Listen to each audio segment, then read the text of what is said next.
자, 오늘 아침에는 이 말씀을 중심으로 해서 예수님이 인간의 역사 속으로 찾아오신 이유, 그런 주제로 말씀을 전하겠습니다. 예수님이 인간의 역사 속으로 찾아오신 이유. 자, 예수님이 마리아를 통해서 아기의 모습으로 이 땅에 태어나신 이후로 오늘에 이르기까지, 지금 이 시간에 이르기까지 우리 기독교 2000년이 넘는 역사 속에서 계속적으로 하여튼 가장 뜨겁게 논쟁되는 신학적인 주제가 예수님이 누구인가 하는 이 문제라 그랬죠. 제가 이 문제입니다. 바로 기독론이라 할 수 있어요. 그래서 우리 성경에서 배울 때 이제 교리를 배우면 7가지 주제로 성경을 배우는데 성경에 대해서 배우고, 하나님에 대해서 배우고, 그 다음에 예수님에 대해서 배우고, 성령님에 대해서 배우고, 교회에 대해서 배우고, 인간에 대해서 배우고, 또 종말에 대해서 배우고, 이렇게 이제 주제별로 나누어서 신학교에 가면 공부를 하는데, 그 중에서 이제 하나가 이 기독론, 예수님이 누구인가, 그러니까 무슨 일을 하셨는가, 그분이 왜 하나님이신가, 하나님이라면은 도대체 뭐 때문에 하나님이 그 영광의 보좌를 버리시고 이 땅에 왔는가, 그리고 그 하나님의 아들이신 그분이 왜 십자가에서 그렇게 처참하게 죽으셔야만 했는가, 이런 것들에 대해서 이제 공부를 하게 돼요. 학문적으로, 신학적으로 공부를 하게 되고, 여러분들은 이제 목사님들이 공부한 말씀을 설교로 여러분에게, 또 성경 공부로 이렇게 가르쳐 드리고, 또 여러분이 성경을 직접 읽으심으로써 그것이 여러분들에게는 이제 신앙 고백이 되는 거죠. 신앙 고백. 조금 아까도 우리가 전능하사 천지를 만드신 하나님 아버지를 내가 믿사오며, 이 고백을 했죠. 그 다음 예수님에 대해서는 뭐라고 고백했어요? 그의 외아들 우리 주 예수 그리스도를 믿사오니 이는 성령으로 잉태하사 동정녀 마리아에게 낳으시고 본디오 빌라도에게 고난을 받으시고 십자가에 죽으셨다가 3일 만에 다시 살아나셨고 때가 되면 다시 재림하실 것입니다. 이거 금방 우리 고백을 했습니다. 예수님에 대해서 상당히 많은 것을 우리가 이제 고백을 했어요. 이 말씀을. 자, 그래서 2000년 동안 예수님이 누구인가를 토론해 왔는데, 우리 기독교에서는 예수님이 태어나시고 한 300여여 년이 지난 후에 돼서야 통일된 기독론이 나왔어요. 이게 뭐냐면 삼위일체론이. 예수님이 단순히 한 사람의 인간이 아니라 바로 그분 자신이 하나님이셨다, 하나님의 아들이셨다. 그래서 우리는 삼위일체 하나님을 믿죠. 그 이제 니케아라고 하는 이 종교 회의에서 우리는 삼위일체 하나님을 믿습니다. 그 말은 예수님이 인간이 아니라 예수님이 하나님이시라는 걸 믿는다는 거예요. 그 고백을 우리는 했고요. 그 다음에 5세기에 이르러서는 그럼 예수님이 하나님이시라는 걸 믿는데, 계속 또 논쟁되는 게 뭐냐면은 예수님이 인간으로 이 땅에 오셨을 때는 그 순간에는 그가 하나님이냐 인간이냐, 이게 또 한 200년 동안 또 기독교 교회 안에서 논쟁이 되면서 이단들이 굉장히 많았어요. 그래서 칼케돈이라고 하는 곳에서 또 신학자들과 목회자들이 모여서 회의를 해가지고 예수님은 이 땅에 인간의 모습으로 오셨을 때 완전한 인간이시면서 동시에 완전한 하나님이셨다, 이게 고백을 했습니다. 신성과 인성의 문제죠. 예수님은 50%는 인성이고 인간이고 50%는 하나님이고 이런 게 아니라 완전한 인간이면서 또 완전한 하나님이시라고 하는 이 고백을 해서 거의 뭐 한 500년 만에 기독론에 대한 통일된 의견이 나왔다고 보면 돼요. 그러니까 그 전에 500년 동안 기독교 안에 이 예수님이 누구인가에 대해서 이단들이 교회 안에 엄청나게 많았습니다.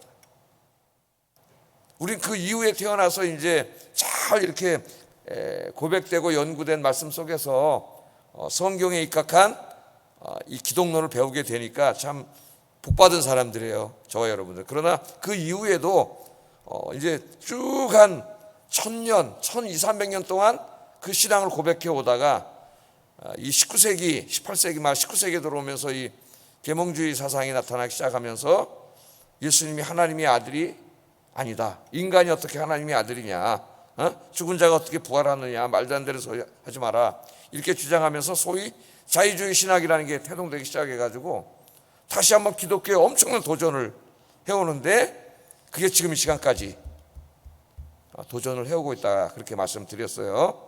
지금도 그 예수님이 하나님의 아들이 아니라 한 유대인의 랍비이거나 무슨 유대의 선지자이거나 아니면 뭐 견유 철학자이거나 또는 뭐 소외되고 가난한 사람들을 위해서 일했던 그런 훌륭한 인간이거나 도덕을 가르쳤던 도덕 선생님이거나 아니면 이스라엘의 어떤 정치적인 해방을 위해서 일했던 혁명가거나 심지어는 공산주의자거나 예수님이 이렇게 주장을 하면서 책들이 또 막 엄청나게 여러분에게까지는 아직 다가오지 않았지만 신학의 영역에서는 엄청나게 많은 논문과 신학들이 쏟아져 나와서 기독교를 계속 위협하고 있고, 이 자유주의 신학 때문에 이미 유럽 기독교는 다 무너져 버리고 미국은 다 무너져 가다가 다시 살아나고 있어요. 우리나라에도 지금 엄청나게 많은 자유주의 신학자들이 있죠. 그래서 오늘 말씀은 굉장히 중요한 말씀입니다. 사실은 오늘 이제 새벽에 오신 여러분들은 예수님이 하나님의 아들 메시아 구원자라는 걸 믿지 않는 사람은 없죠. 할렐루야. 제가 그러잖아요. 제가 신학을 공부하면서 그 서양의 머리 좋고 똑똑한 그 학자들이 평생 신약 성경과 고대 근동 문헌들, 그 그레코 로만 시대 모든 자료들, 신학 2차 자료들, 유대 문헌들을 몇십 년을 연구한 그 사람들이 다 읽어놓고 예수님이 하나님의 아들인지 몰라요. 신학교 교수인데. 그래서 그런 이상한 책들을 써내는 거예요. 그래서 제가 너무나 감사했다 그랬잖아요. 저 머리도 별로 안 좋은데 이 말씀을 읽을 때마다 예수님이 하나님의 아들 메시아라는 걸 믿어지고 확신이 생기고, 할렐루야. 그래서 제가 더 확실히 깨달은 게 이 모든 것은 전적인 하나님의 은혜다. 하나님의 은혜다. 여러분이 이렇게 조금 더 의심하지 않고 예수님을 하나님의 아들 구원자로 믿고 오늘 새벽에 그 예수님의 이름으로 예배드리고 기도하러 여기 모였다는 이 자체가 여러분들 이 세상에서 제일 복받은 사람인 줄로 믿습니다. 하나님이 그렇게 은혜를 안 주셨으면은 우리가 언제 예수님 봤어요? 예수님 부활하신 거 봤어요? 어렸을 때부터 과학을 배웠습니다. 죽은 자가 어떻게 살아나요? 거기 오염됐는데도 하나님께서 은혜를 베풀어 주시고 성령님을 우리에게 보내주셔서 우리는 다 믿잖아요. 할렐루야. 이거보다 더 큰 복이 없는 거예요. 자, 그럼 오늘 좀 말씀을 봅시다. 자, 예수님이 이제 하나님의 아들이시죠. 그 인간은 아담 이후로 타락했기 때문에 그 원죄의 문제와 원죄를 진 인간은 그 안에 죄성이 있기 때문에 계속 죄를 짓게 돼요. 그래서 예수님이 오지 않았다면 아담 이후에 아담을 포함해서 모든 인류에는 희망이 없는 거예요. 한 사람도 예외 없이. 의인은 없나요? 하나도 없다 그랬습니다. 구원받을 사람이 없어요. 그래서 아담이 타락하고 우리 하나님께서는 우리를 구원할 방법을 이미 하나님께서 구원 계획을 다 세우신 거예요. 그래서 그 구원 계획이 창세기 1장부터 어떻게 쫙 이루어졌으며 앞으로 어떻게 이루어질 것인가를 가르쳐주는 말씀이 성경 66권. 계시록 끝에 보면 내가 다시 오리라 예수님 그러죠. 그랬더니 아멘 주 예수여 오시옵소서. 이렇게 성경은 끝나고 예수님은 다시 올 걸 약속하셨고 우리는 다시 오실 예수님을 기다리고 있는 거죠. 아멘. 그게 우리 고백이에요. 정말 주님은 다시 오십니다. 우리를 구원하시러. 그래서 우리 그 이후에 우리 기독교는 다시 오실 주님을 기다리는 거죠. 우리 아까 신앙 고백한 것처럼 저리로서 산자와 죽은 자를 심판하러 오시리라. 아멘. 이거 매일 아침 우리가 고백하고 있는 굉장히 중요한 신앙 고백입니다. 자, 그 하나님이 오셨어요. 인간의 몸을 입고. 그것도 아기가 우리 인간이 태어나는 똑같은 방식으로 마리아의 몸을 빌어서 아기의 모습으로 예수님이 오셨습니다. 그리고 성인이 되셨죠. 그런데 사람들은 아무도 몰라. 요한복음 1장에서 빛이 어둠에 왔을 때 아무도 알지 못하더라. 아무도 몰라요. 아니 저 마리아의 아들 아니요. 아니 저 동생들 다 저기 있잖아요. 저기. 아니 근데 예수가 무슨 하나님의 아들이야. 마리아의 아들 아버지 요셉 우리랑 같은 동네 살았고 우리 예수가 어렸을 때부터 잘하는 거 다 봤는데. 그래서 예수님 동네 사람들 가버나움 사람들이 예수님 안 믿었다 그랬죠. 예수님이 선지자가 고향에서 대접받는 일이 없는 일이라 그러면서 가버나움에서는 믿지 않음으로 많은 기적을 행하지 않았다 그랬어요. 근데 제가 설교했죠. 믿음이 없는 곳에선 역사가 일어나지 않습니다. 그래서 여러분 믿음의 사람이 돼야 되고 기도할 때 믿음의 사람이 되게 달라고 기도하세요. 이게 제일 중요한 기도입니다. 그래서 제가 가르쳤어요. 자, 예수님이 오셔서 이제 내가 바로 구원자다. 이걸 알려야 되잖아요. 사람들에게. 사람들이 안 믿잖아요. 어렸을 때부터 다 봤는데. 안 믿어. 그러니까 예수님이 하나님의 아들임을 보여주기 위해서 사용했던 것이 구약의 예언한 말씀을 예수님을 통해서 막 이루어내는 거예요. 막 소경이 눈을 뜨고 기모거리가 듣고 말을 하고 앉은 뱅이가 벌떡 일어나고 이게 다 이사야서 예언했던 말씀. 이 말씀을 예수님이 막 행하시는 거죠. 이 능력들을 그러니까 믿는 사람들이 생겼어요. 구약과 이렇게 말씀을 예수님 행하신 기적적인 사역과 구약을 매치해가지고 정말 이분이 그분이구나, 구약 성경이 예언한 하나님의 아들 메시아구나 믿는 사람들이 생겼지만은 끝까지 믿지 않는 사람들이 누구냐면은 이제 유대의 종교 지도자들과 그들의 가르침에 오염된 사람들. 저 오늘 본문도 그런 말씀 중에 하나예요. 안 믿잖아. 안 믿어 이 사람들이. 예? 믿질 않으니까 예수님께서 이제 그들의 생각이 잘못됐다는 거, 유대인의 메시아 신학이 얼마나 잘못됐는가를 오늘 말씀을 통해서 지적해 줍니다. 자, 예수님이 오셔가지고 바로 예수님 자신이 구약 성경에 예언한 하나님의 아들 메시아요, 구원자라는 것을 가르치는데 제일 방해가 된 게 뭐냐면은 이 서기관들의 잘못된 가르침이에요. 서기관들의 잘못된 하나님 나라에 대한 가르침, 잘못된 메시아에 대한 가르침입니다. 그러니까 잘못된 신학이 한번 우리 머릿속에 들어오면은 이것을 변화시키기가, 고치기가 너무나 힘들어요. 우리나라에도 그런 게 많습니다. 이런 종말론 같은 이런 주제들, 우리 교인들이야 저하고 한 20년 같이 신앙생활하면서 다 제대로 알고 있지만은 이제 또 다른 교회에 있다가 오신 분들 중에 다 그런 건 아닙니다만은 이 옛날에 잘못 가르쳐졌던 그 종말론 머릿속에 확 박혀가지고 종말론 설교하면은 막 아니라 그러고 막 그런 소리도 제가 들었어요. 거의 이단에 가까운 이런 종말론을 들어가지고 그냥 안타까운 거죠. 잘못된 신학이 들어온 거예요. 또 대부분의 우리 기독교인들에게도 잘못된 신학이 들어와가지고 우리 기독교를 거의 미신화시키고 이런 일들이 벌어졌습니다. 물론 여기에 저 같은 목사들이 제일 책임이 커요. 자, 오늘 이 본문은 그래서 바로 그 잘못된, 서기관들은 그 당시에 구약 학자입니다. 전문가들이에요. 신학자들이에요. 이들의 잘못된 가르침이 얼마나 잘못된 것인가를 그들과 대화를 통해서 직접 많은 사람들이 깨닫게 하는 거예요.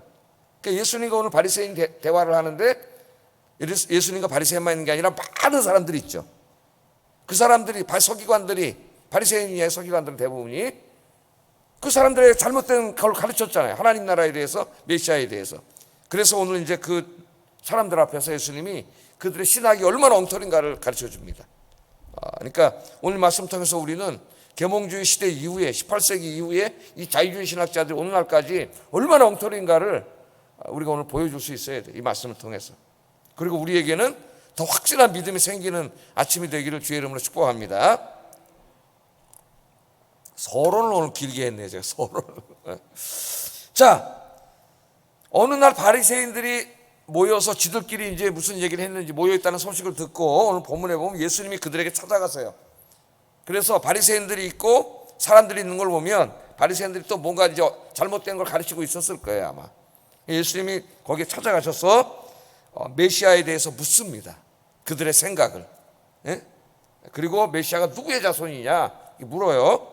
42절 읽어보겠습니다. 시작. 너희는 그리스도에 대하여 어떻게 생각하느냐? 누구의 자손이냐? 이렇게 물어봐요. 누구의 자손이냐? 그리스도에 대해서 어떻게 생각하느냐? 누구의 자손이냐? 그리스도는 헬라 말이고 히브리 말로 하면은 메시아라 그랬죠. 메사야, 메시아예요. 그래서 그리스도는 이제 우리는 헬라어를 그냥 음력해서 그리스도라고 했는데 그리스도라고 하면은 별 의미가 없습니다. 사실은 메시아라고 해야 돼요. 메시아. 자, 이 메시아, 그럼 유대인들은 알죠. 메시아를 기다리고 있으니까 이 사람들이. 자, 메시아에 대해서 어떻게 생각하면 누구의 자손이냐 이렇게 물어봅니다. 근데 오늘 참 굉장히 특이해요. 우리 이제까지 22장까지 쭉 공부해 왔는데 누가 먼저 찾아와서 질문했어요? 항상 바리새인 서기관 또 이 사두개파 사람들이 찾아와서 먼저 예수님에게 질문을 해서 아주 곤경에 빠뜨리려고 그랬죠, 예수님을. 근데 오늘은 거꾸로 예수님이 찾아가서 예수님 먼저 질문을 하셔서 그들의 무지함을 드러내십니다. 네. 자, 도대체 누구의 자손이라고 생각하느냐 그랬더니 하참 가소롭다는 듯이 서기관들이 이거 우리 전문 분야인데, 예? 우리 구약 성경의 전문가인데 그렇게 하면서 뭐라 그래요? 다윗의 자손입니다. 그 모르는 사람이 어디 있어요? 우리가 매일 가르쳤는데 다윗의 자손입니다. 그렇게 대답을 합니다. 맞습니까? 안 맞습니까? 여러분 생각하기에 맞는 것 같은데 또 목사님 물어보니까 오늘 안 맞는 것 같고 분위기는 그렇죠? 그러니까 이 대답이 맞기도 하고 틀리기도 해요. 맞기도 하고 틀리기도 해. 구약 성경은 분명히 메시아는 다윗의 후손으로 오실 것이라고 예언을 했습니다. 그런데 유대인들은 이 말씀을 오해해가지고 정말 다윗의 후손으로 태어나니까 그 사람은 그냥 하나의 인간이라고 생각을 한 거예요. 인간. 메시아를 하나의 인간 왕으로, 다윗과 같은. 자, 여기서 이제 유대교의 잘못된 신학이 나오는데 우선 한번 좀 보겠습니다. 우리 마태복음 쭉 읽어왔어요. 예수님을 다윗의 후손이라고 부르는 장면이 여러 번 나왔습니다. 그때마다 다 칭찬받았어요, 예수님께. 그리고 예수님 병을 고쳐주셨어요. 자, 예를 들면은 마태복음 1장 1절 시작할 때 뭐라고 시작해요? 아브라함과 다윗의 자손 예수 그리스도의 계보라, 이렇게 시작을 해요, 마태복음이. 거기 벌써 다윗의 자손 예수 그리스도 이렇게 나오잖아요. 또 마태복음 9장 27절에 보면은 두 명의 소경이 예수님 따라오면서 우리 눈을 뜨게 해주세요, 불쌍히 여겨주세요. 그렇게 기도할 때에 예수님 뭐라고 불렀냐면 다윗의 자손이라고 불렀어요. 누가복음 9장 27절에 보면 예수께서 거기에서 떠나가실 때 두 맹인이 따라오며 소리질러 이르되 다윗의 자손이 우리를 불쌍히 여기소서. 또 여러분, 그랬더니 예수님이 그들의 믿음을 칭찬해 주셨고 눈을 뜨게 해주셨습니다. 마태복음 12장 20장에 보면은 귀신 들려서 눈 멀고 이 말을 잘 못하는 사람, 마태복음 12장에 있었는데 그때 이 사람들이 예수님이 이 사람을 고쳐주는 걸 보고 뭐라 그랬어요? 9장 23절에 보면 무리가 다 놀라 이르되 이는 다윗의 자손이 아니냐. 다윗의 자손. 여러분, 저 소경의 눈을 뜨고 귀목을의 귀를 열어주는 이거 사람이 할 수 있는 일이 아니잖아요. 그 사람들이 그걸 보고 깜짝 놀라서 이는 다윗의 자손이 아니냐. 그 다윗의 자손은 메시아라고 하는 걸 알고 있었던 거죠, 이 사람들이. 그렇게 고백을 합니다. 또 마태복음 15장에 보면은 저 귀신 들린 가나안 여인, 이 자기 딸, 귀신 들린 딸 고쳐달라고 이렇게 찾아왔죠. 그때도 이 가나안 여인이 뭐라 그래요? 15장 22절에 보면 가나안 여자 하나가 그 지경에서 나 소리지르 이르되 다윗의 자손이여 나를 불쌍히 여기소서. 다윗의 자손이라고 또 불렀어요. 그랬더니 예수님 불쌍히 여기시고 믿음을 칭찬하시고 딸을 고쳐주십니다. 자, 예루살렘 성에 입성하실 때 21장에 나귀를 타고 입성하실 때 많은 사람들이 찾아 나와서 자기 겉옷을 벗어가지고 예수님 걸어가시는데 깔아드리고 종려나무 가지 흔들면서 뭐라고 노래 불렀어요? 한번 찾아봐. 21장 9절 옆에 있으니까 이거는.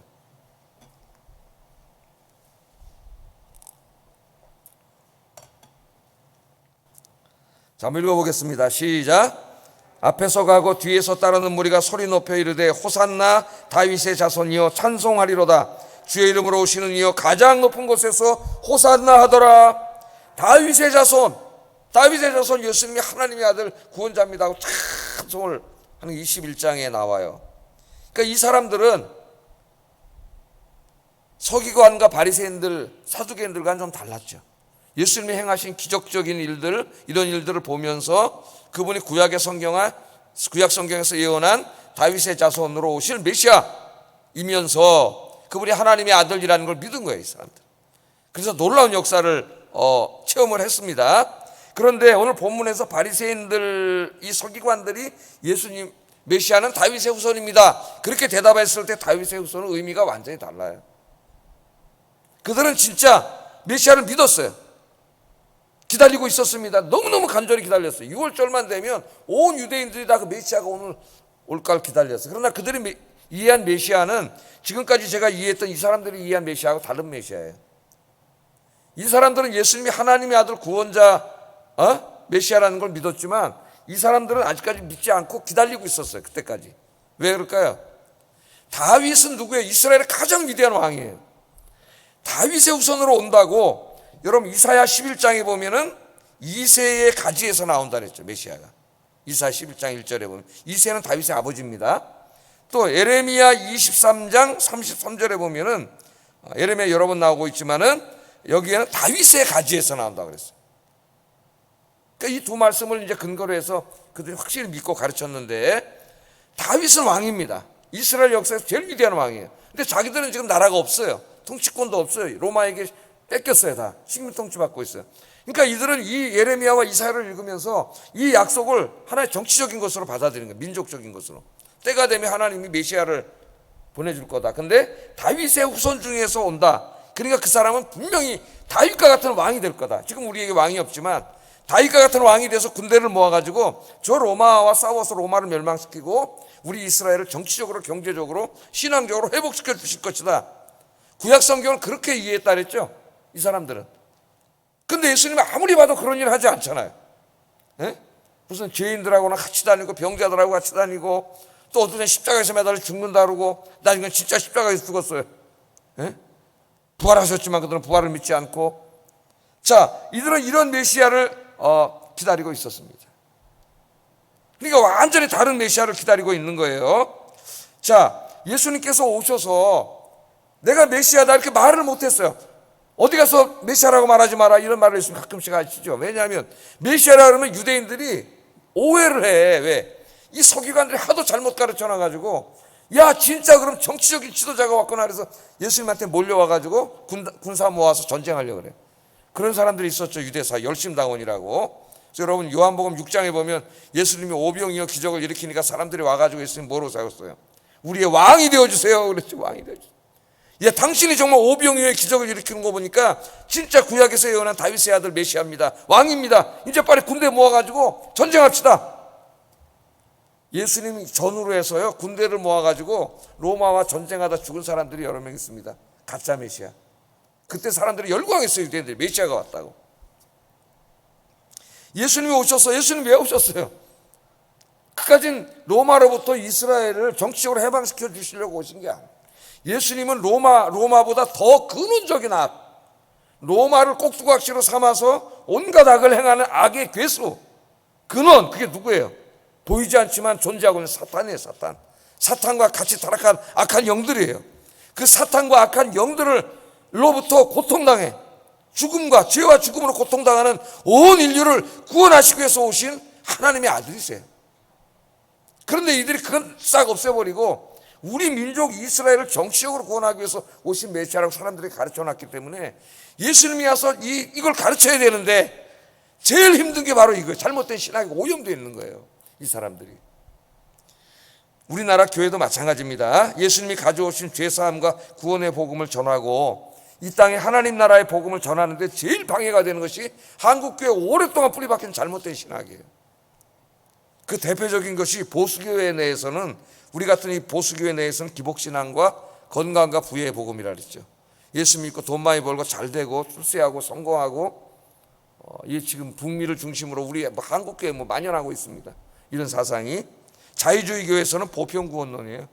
종교다원주의 이런 거예요. 다 구원받는 사람, 예수님 안 믿어도. 예수 그리스도가 왜 십자가에서 죽었는가를 가르치는데 제일 방해가 되는 게 지성사회에서는 이 보편구원론이나 종교다원주의. 왜 당신 기독교에만 구원이 있어? 불교 믿으면 왜 구원 못 받아요? 당신 너무 이기적인 거 아니에요? 지식인들이 이렇게 얘기를 해요. 우리 교회 안에서는 예수님의 바른 복음, 십자가의 죄사함의 복음, 부활의 복음을 가르칠 때 제일 방해가 되는 게 예수 믿고 돈 많이 벌고 잘 되고 성공하고 부자 되고 건강하고 이거예요. 제일 방해가 돼요. 자, 그럼 오늘 예수님 분명히 가르쳐 주십니다. 자, 오늘 보세요, 여러분. 29분이죠. 자, 다윗의 후손입니다. 그렇게 구약 전문가들이 얘기를 했어요. 그랬더니 예수님이 이제 그들의 잘못을 지적합니다. 43절 45절 읽어보겠습니다. 시작.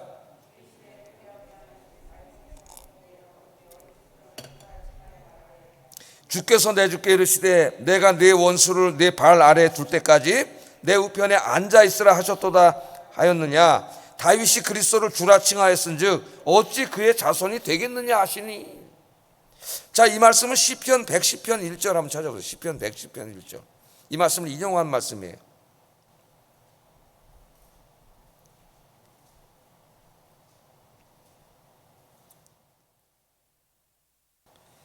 자, 시편 110편 1절을 왜 인용했냐면 한번 읽어보겠습니다. 시작. 여호와께서 내 주에게 말씀하시기를 내가 내 원수들로 내 발판이 되게 하기까지 너는 내 오른쪽에 앉아 있으라 하셨도다. 이 시편 110편 다윗의 시인데, 다윗이 여기서는 뭐라 그랬어요?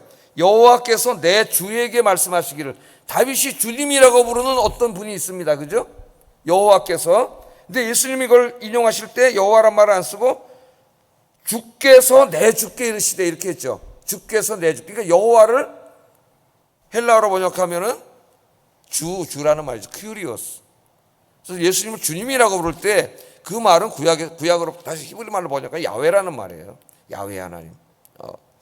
자, 니네가 시편 110편 1절을 너무나 잘 알지 않느냐? 너무나 잘 알죠, 그 사람들. 그 메시아 예언의 말씀이니까. 그 말씀을 잘 보라. 예수님 그러는 거예요. 그 다윗이 주께서 내 주께 이르시되 이렇게 말하지 않았느냐? 그러면 그 주는 누구예요? 앞에 나온 주는 여호와 하나님이에요.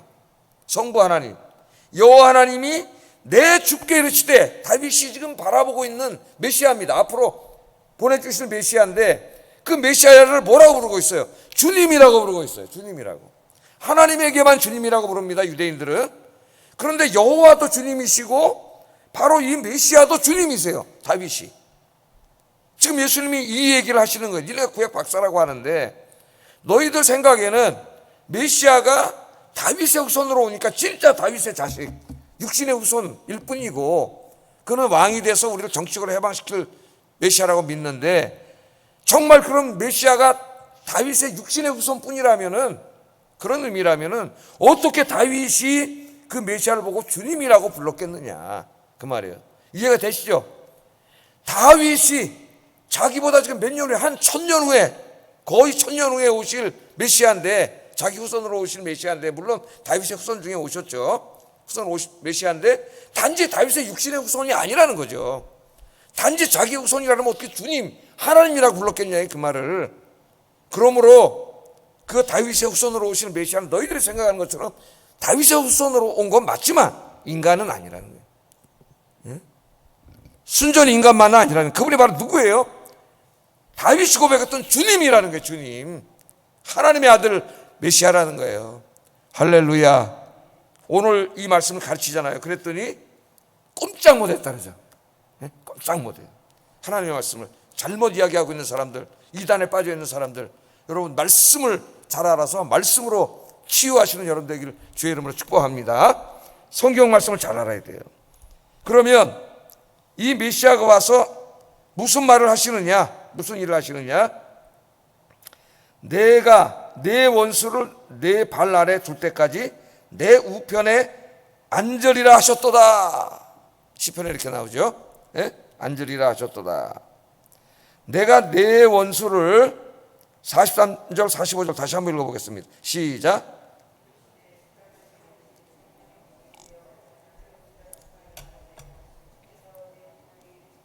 내가 내 원수를 내 발에 둘 때까지 내 우편에 앉아있으라 하셨도다 하였느냐? 다윗이 그리스도를 주라 칭하였은즉 어찌 그의 자손이 되겠느냐? 예수님이 이렇게 말씀하세요. 그럼 메시아가 살 일이 뭐예요?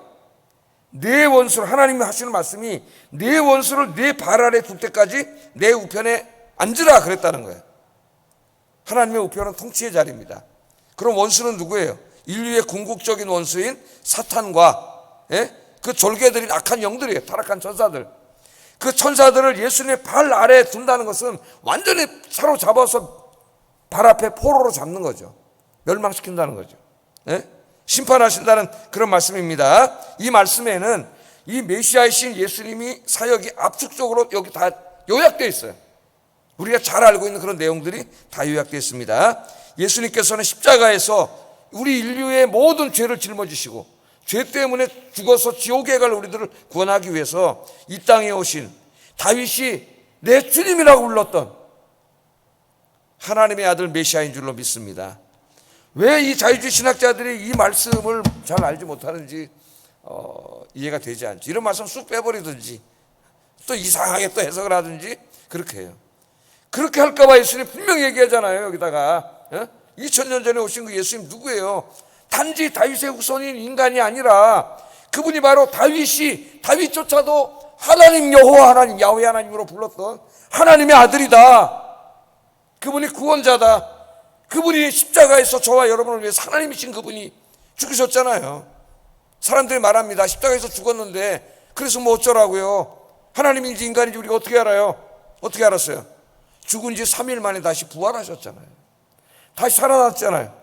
아니 살았는지 안 살았는지 어떻게 해요? 제자들이 훔쳐간 거 아니에요? 시체? 자유주의 신학자들이 그렇게 얘기하잖아요. 고린도전서 15장을 읽어보세요. 사도 바울이 그 예수님이 부활하신 것을 본 부활의 증인들을 얘기하면서 수많은 사람들이 봤다 그래요. 한 명, 두 명, 세 명은 짜고 거짓말할 수 있지만 수백 명, 수천 명이 봤는데 그걸 어떻게 입 맞추고 거짓말을 하겠어요? 예? 예수님이 부활하셨어요.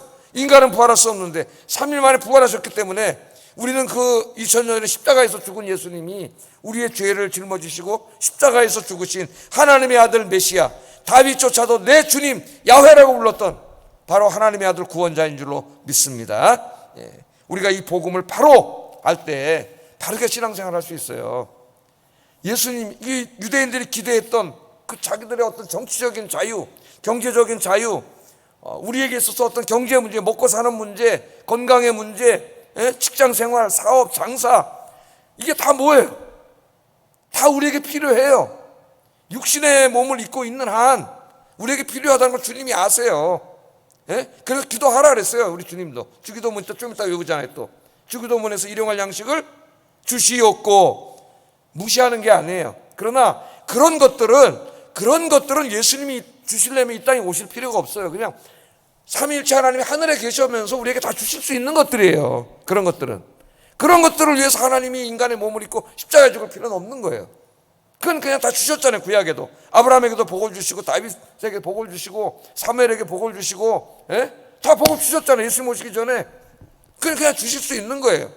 근데 왜 하나님이신 그분이 이 불편한 피조물 인간의 몸을 입고 오셔서 그것도 십자가에서 그렇게 끔찍하게 고난받고 죽으셔야 했느냐? 그것은 우리의 죄를 사하시기 위함인 줄로 믿습니다. 죄를 사하고 구원하기 위해서 주님이 오셔서 십자가에 죽으신 것이지 무슨 돈 많이 벌게 해주려는 게 아니에요. 그거 하려면 예수님 오실 필요 없어요. 그냥 하나님이 기도하는 사람들 말씀대로 잘 사는 복을 주시면 되는 거예요. 그 복은 지금도 주십니다. 하나님께서. 그러나 그런 것들은 기독교의 본질이 아니에요. 안 주실 수도 있어요. 어떤 사람 평생 가난하게 살면서 정말 주님 붙잡고 돈 많은 사람보다 훨씬 더 풍요롭게 신앙생활하다 가는 분이 많아요. 주님 앞에 가면은 누가 더 칭찬받아요? 누가? 돈은 우리가 신앙생활 하는데 제일 불편한 거예요. 사실은 제일 방해되는 거예요. 왜? 우리 마음을 나눠요 자꾸. 그래서 어떻게 보면은 가난한 게 하나님을 믿는 가장 좋은 환경일 수도 있어요. 물론 너무 힘들면 또 그것도 어렵지만은, 그래서 그 아굴의 기도처럼 여러분 어떻게 기도해야 돼요? 너무 부자가 돼서 하나님 잊어먹지도 않게 해주시고, 너무 가난해서 남의 것 탐하고 도둑질하지도 않게 해주시고, 내가 하나님 섬기는데 가장 적절한 만큼만 주시옵소서. 그게 기도 하나예요 여러분. 그게 진짜 기도죠. 신앙심이 깊은 기도예요. 자, 39분이 벌써 됐는데 제가 한 가지만 간단하게 말씀드리고 오늘 같이 기도하겠습니다. 독일의 미네르라고 하는 목사님이 계셨어요. 반 히틀러 운동을 하다가 2차 대전 때 체포돼가지고 히틀러 정권에 항거하다가 체포가 돼서 8년 동안 이제 옥살이를 하고 나와서 이분이 전쟁 백서라고 하는 책을 썼습니다. 제가 이 책을 직접 읽지는 않았어요. 이 책의 내용을 이제 인용한 글을 읽었는데, 전쟁이 이제 세계 2차 대전이 끝나갈 무렵에 어느 날 이 미네르 목사님이 7번이나 똑같은 꿈을 꿨다래요. 7번이나 똑같은 꿈을 꿨는데 꿈 내용이 이렇습니다. 많은 사람들이 한 줄로 서서 쫙 줄을 서서 하나님의 심판을 받고 있더라는 거예요. 근데 자기도 이제 그 줄 가운데 서서 이제 재판을 받는다 그랬잖아요. 제가 그 꿈으로 하나님 보여주신 거죠. 근데 모든 사람들이 이제 하나님 앞에 서면 이제 막 머리도 못 들고 자기 죄를 회개하고 용서를 구하고 막 이렇게 하는데, 가만히 보니까 한 사람은 빳빳이 서가지고 고개 들고 자꾸 뒤를 쳐다보면서 온갖 회개하자고 변명만 하더라는 거예요. 그래서 그 사람 누군가 가만히 봤더니 바로 히틀러더래요. 히틀러. 그 많은 사람을 전쟁에 일으켜 죽였던 히틀러더라는 거예요. 그때 하나님께서 미네르 목사님에게 말씀하시더랍니다. 꿈이에요. 꿈. 히틀러가 이렇게 된 것이 바로 네 책임이다 그러더래요. 네 책임이다. 그 소스라치게 놀랐답니다. 미네르 목사님 깜짝 놀랐어요. 히틀러가 저렇게 수많은 사람 600만 명이 유태인들을 가스시 죽인 놈인데, 악마인데 내 책임이라 그러니까 깜짝 놀랐어. 그러면 하나님이 하시는 말씀이, 네가 8년 동안 히틀러 정권에 대해 항거만 했지 한 번이라도 그에게 전도해 본 적 있냐? 하나님 그러시더라고요. 내가 히틀러에게 전도했더라면 그 무서운 폭군에 대해서 2차 대전 일으키지 않았을 텐데, 저 많은 유대인들이 안 죽었을 텐데. 전쟁을 일으키는 죄값이 바로 네가 전도하지 않았기 때문이다 그러더래요. 하나님이 꿈속에서. 그래서 미네르 목사님 하나님의 말씀을 듣고 그날부터 가슴을 치고 통곡하면서 이 전쟁 책임이 히틀러에게 있다고만 생각하고 욕을 했는데 나에게 있다는 걸 깨달았다는 거예요. 나에게 있다. 예? 그래 고백하면서 회개의 눈물로 쓴 책이 전쟁 백서라 그래요. 전쟁 백서. 내가 전도했다면, 내가 복음을 전했다면, 그래서 히틀러가 예수 믿었다면 2차 대전은 없었을 텐데, 저 수백만의 사람은 안 죽었을 텐데, 오늘날 살인자들이 있고 이 땅에 못된 사람들이 있고 정권 권력을 잡고 뻔뻔하게 죄를 짓고 있는 저런 자들이 있고 막 화가 나고 저 자신도 막 그렇게 하지만, 에? 너는 책임이 없냐? 하나님이 그렇게 물어볼 때 너는 목회자로서 책임이 없냐? 오늘 말씀 저에게 하시는 말씀인 것 같아요. 너는 얼마나 기도했냐? 나라와 민족을 위해서. 에? 사람들에게 얼마나 복음을 전했냐? 이 땅에 범죄자들, 끔찍한 범죄가 많이 벌어지고 있는데 우리 그리스도인들이 그 사람들 옆에 친구도 있을 것이고 분명히 예수 믿는 사람들이 있어요. 그 사람들이 전도해서 그가 예수 믿었다면 살인하지 않았을 텐데, 사기치지 않았을 텐데 우리에게 이 말씀이 들려와야 돼.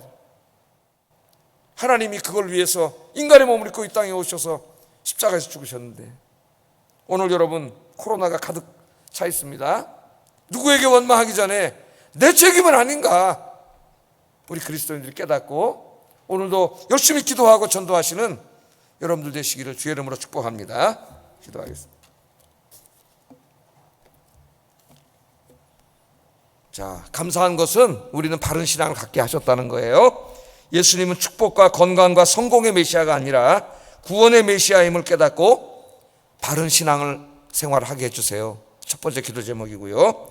주님 앞에 갈 때까지 바리새인들과 같은 내 주변에 사람들 많이 있는데 그들 전도하여 모두 구원하게 하소서. 기도하겠습니다.